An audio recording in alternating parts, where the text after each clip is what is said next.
This episode of the podcast is episode 3 in our series, A Day of Eating for Sub 10% Body Fat. In this episode, we're going to throw the question to our future AI overlord, ChatGPT, to ask, I want to get to a sub 10% body fat. What should a day of healthy eating look like for me? We'll reveal the answer in this episode. Stick around. Welcome to the CrossFit Edwardsville Community Podcast, where we hear and learn from our coaches, CrossFitters, and Glen Ed community leaders. Now, here are your hosts, Dallas and Greg. What is up, guys? It's Coach G. I'm one of the coaching team here at CrossFit Edwardsville. In this podcast, we talk to our CFE coaches, CrossFitters, and occasionally Glen Ed business leaders to learn their stories. And we're doing a series now on a day of eating for sub 10% body fat because we find there's a lot of misconceptions. And in coaching world, when we talk to people about their goals, what they want to achieve, their history with healthy eating, we learn a lot from people. And one thing that we learn is that there's a lot of misconception. There's a lot of misinformation out there about what healthy eating actually looks like. And the encouraging news for you is this is not a starvation contest. Healthy eating does not have to suck. It doesn't mean you never eat foods that you enjoy. It's not like that. And when we talk to people who really have done it, they've really gotten to sub 10% body fat, they say there are different perspectives, different styles and strategies that work for different people, but there are some things that seem to be fairly common. And if you've watched our first 2 episodes in this series, you've seen that. And we've had some really eye-opening moments during, my talk on how to eat for sub 10% body fat, as well as James Hooks when we talked to him about it. Today, I thought it'd be fun to get an alternative perspective and ask an artificial intelligence machine to give us, based on its ability to synthesize tremendous amounts of information available on the interwebs. The exact question that I proposed was this: I want to achieve sub 10% body fat. What should my diet look like?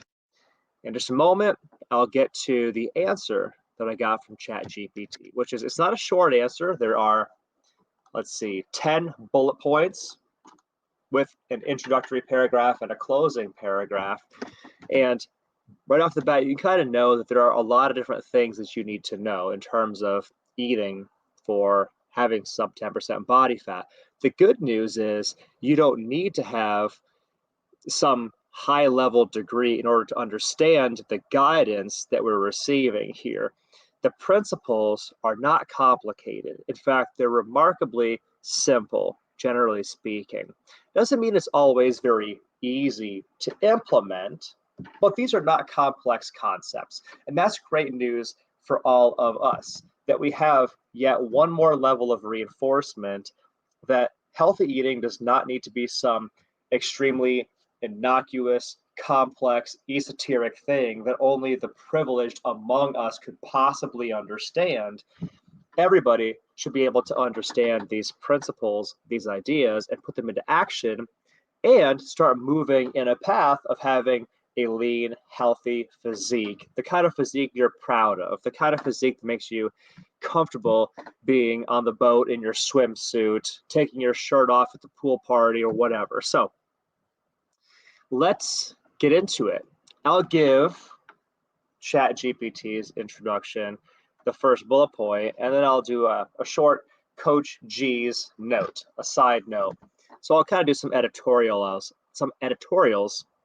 on this as I reveal what ChatGPT had to say. Let's get into it. So, ChatGPT, I want to achieve sub 10% body fat. What should my diet look like? Here's what ChatGPT had to say. Achieving and maintaining a low body fat percentage requires a combination of a well-balanced diet and regular exercise. Here are some general guidelines to help you work towards a body fat percentage of sub 10%.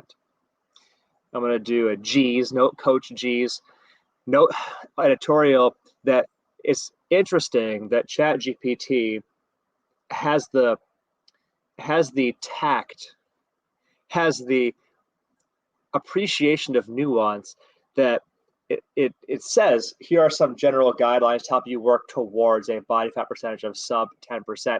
It doesn't offer a guarantee, but what it's doing here is it's qualifying its answer. Hey, if you do these things, you're going to go in that direction. But there might be some modifications to the plan that need to happen for you to achieve that end goal. So I tip my hat to OpenAI that designed this artificial intelligence. I can see some of the more nuanced ways that it writes a very thoughtful and carefully worded answer. So anyway, let's get back to ChatGPT. Bullet point number 1, caloric deficit. To lose body fat, you need to create a caloric deficit, which means consuming fewer calories than you burn. Aim for a moderate calorie deficit of around 500 to 750 calories per day, as drastic caloric restrictions can lead to muscle loss and nutrient deficiencies. It's very interesting to me to see how, in my own journey, and then in episode 2, Coach James's journey, how they parallel with this.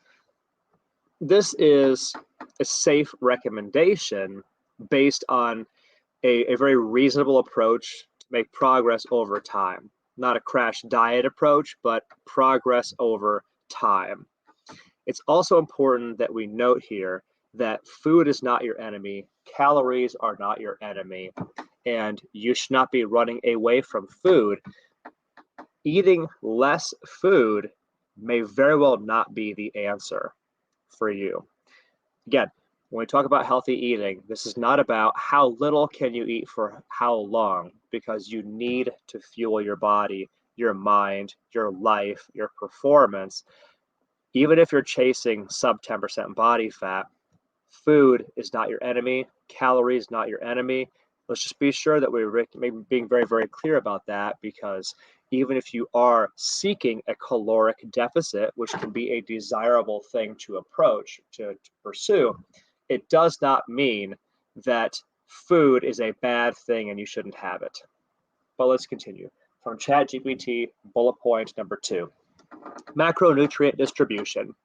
Focus on a balanced macronutrient distribution that suits your individual needs. Generally, a diet high in protein, moderate in healthy fats, and moderate to low in carbohydrates can be effective for fat loss. A common starting point is a split of 40% protein, 30% carbohydrates, and 30% dietary fats. Adjust these percentages based on your preferences and goals. Coach G's note, editorial here. I find it super interesting how the recommendations of ChatGPT do seem to parallel many other people that I have seen who have successfully achieved sub 10% body fat. Note that when we talk about macronutrients, if you're not in the know, macronutrients in healthy eating and nutrition world are protein, fat, and carbohydrate. You need all 3 of these. The amount that you need may vary based on your physiology and what your goal is. If your goal is sub 10% body fat, I think that a 40-30-30 split, 40% protein, 30% carbohydrates, 30% dietary fats, that's a very common starting point. ChatGPT is right about that. I see that a lot. Now, that said, adjusting those numbers will probably be necessary in order for you to get to sub 10% body fat. If you need help and guidance on that topic, reach out to us. We'll connect you to a coach who can answer those questions for you. Let's move on. Back to ChatGPT. Bullet point number 3, protein intake. Protein is essential for preserving muscle mass while losing fat. Aim to consume 0.8 to 1 gram of protein per pound of body weight daily. Good sources of protein include lean meats, poultry, fish, eggs, dairy products, legumes, and plant-based proteins like tofu and tempeh. Coach G's editorial. Again, fascinating. Most people that I have seen coaching on healthy eating, this is one of the places where they start, protein intake, because you don't just want to you don't just want to peel body fat away. You want to have something nice to show when you peel that body fat away. You want to have that kind of lean, toned muscle waiting when you get there. Plus, you need muscle in order to function well as a human, as a spouse, as a parent, as a working professional. You need to have quality muscle tissue in your body to function. Having that minimum amount of protein each day is an essential piece of maintaining your muscle mass so that you're not just cutting all weight. You're not just setting your body into some sort of oh crap mode where not only are you losing body fat, but you're also cutting muscle. That is not a desirable outcome for most people. So, this is a very important point. Anyway, that was point number 3 from ChatGPT. Now going to point number 4 from ChatGPT. Healthy fats. Include healthy fats in your diet, such as avocados, nuts, seeds, olive oil, and fatty fish like salmon. These fats provide essential nutrients and help you feel satiated. Coach D's side note and editorial. So, fat is the most calorically rich of the macronutrients. There are 9 calories for every gram of dietary fat versus 4 for every gram of protein or carbohydrate. So it's a high octane fuel for your body. It's a great fuel for your body, and it's an essential fuel for your body. If you still subscribe to the now old school way of thinking that dietary fat is bad, dietary fat makes you fat, I give you permission to go ahead and stop thinking that right now, because that's not how it works. You need healthy fats. You need dietary fats in your life in order to function as a person. There are essential systems of the body that cannot function well or at all in the absence of dietary fats. They need that piece. You need that piece. And yes, they're very satiating. They help you feel fuller for longer. That's valuable, especially if you're running a caloric deficit. Let's set it back to ChatGPT. That was bullet point number 4. Bullet point number 5, carbohydrate selection. Focus on consuming complex carbohydrates from sources like whole grains, vegetables, and fruits. These provide fiber, vitamins, and minerals while helping to maintain stable energy levels. It's interesting because I see a lot of variability in what people believe to be complex carbohydrates. And if I were to simplify this for the audience, you can think of it like simple carbohydrates, i.e., sugars, cheap candy type sugars that spike your insulin. They give you a quick hit, a temporary food high, and then drop you. Those are your simple carbohydrates. The complex ones are the ones that have more of a slow burn or a long burn. Your vegetables is a great example of that. Vegetables, as a source of carbohydrate, give you more sustained energy over a longer period, which you need if you want to live your best life and not have some sort of mid-afternoon energy crash, for example. Let's continue. Back to ChatGPT, point number 6, portion control and mindful eating. Pay attention to portion sizes and practice mindful eating. Listen to your body's hunger and fullness cues to avoid overeating. Coach G's side note here. Yeah, there's really no substitute for tracking what you eat intentionally, because then you become an intentional eater. It's not just an accident. You don't just find yourself eating food. If you get in the habit of tracking what you eat in an app, pen and paper, whatever style you like best, you immediately become more conscientious about what you eat, and that is very, very valuable. It's additionally valuable if you can find somebody to be accountable to, and then you can send them a daily food journal. At CrossFit Edwardsville in our nutrition programs, this is exactly what we have people do. We have them track everything that they eat and then share their food journal as accountability. Let's continue. From ChatGPT, point number 7, hydration. Drink plenty of water through the day to support overall health and facilitate proper bodily functions. Cheers, ChatGPT. To my video audience, you just saw me take a shot of water. I have a tumbler and I drink 4 of these every day. That's a gallon of water if I get through 4 of them. A gallon of water is often just an arbitrary target for drinking enough water, but drinking enough water is an essential piece of this. For many people, they misinterpret thirst signals in their body as hunger signals, and then they eat food when what they actually should do is drink water. So when we talked to Coach James about a day of eating for sub 10% body fat, he shared with us that he starts his day drinking at least 16 ounces of water before he goes into his workout, and then he's drinking a cup or 2 of water at every meal that he has, and he has several meals throughout the day. This is a good idea. Drinking water throughout the day, intentionally, purposefully, will help you get closer to that sub 10% body fat. Absolutely.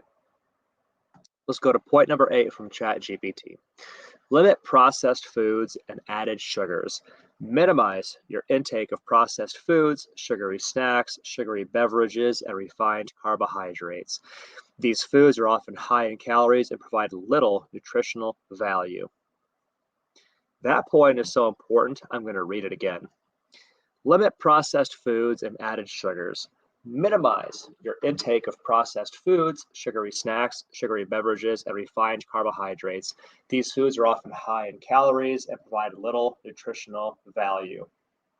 Coach G's editorial. To put it another way, these are one of these foods that jacks up your calories and gives you little to nothing in return, aside from maybe a temporary food-induced high. You get that endorphin spike, you get that pleasant insulin spike that happens in the aftermath of consuming some processed sugary thing, but then you feel like shit when the high passes.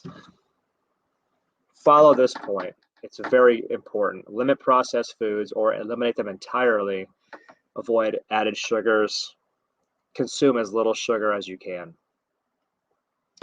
Point number 9, regular exercise. Combine your diet with regular exercise, including both cardiovascular exercises such as running, cycling, swimming, and strength training.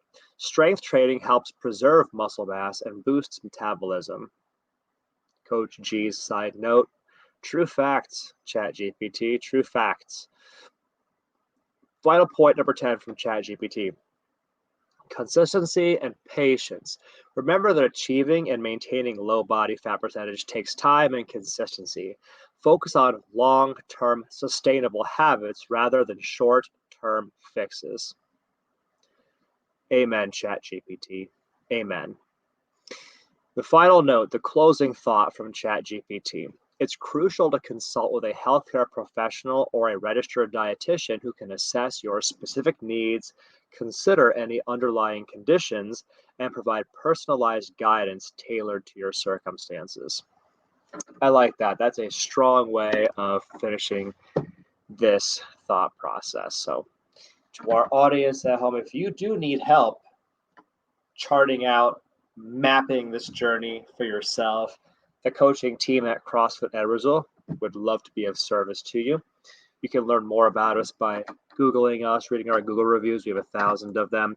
You can find us on all of the socials, whether it's Facebook, Instagram, Twitter, TikTok, YouTube, all of the podcast platforms as well. When you're ready, visit us at CrossFitEdwardsville.com. You can book a no-sweat conversation, phone call with a coach where they'll talk about what your unique CrossFit journey looks like. No sales pitch. And we look forward to talking to you further. For now, Thanks for joining us on the podcast, and we'll see you in the next one.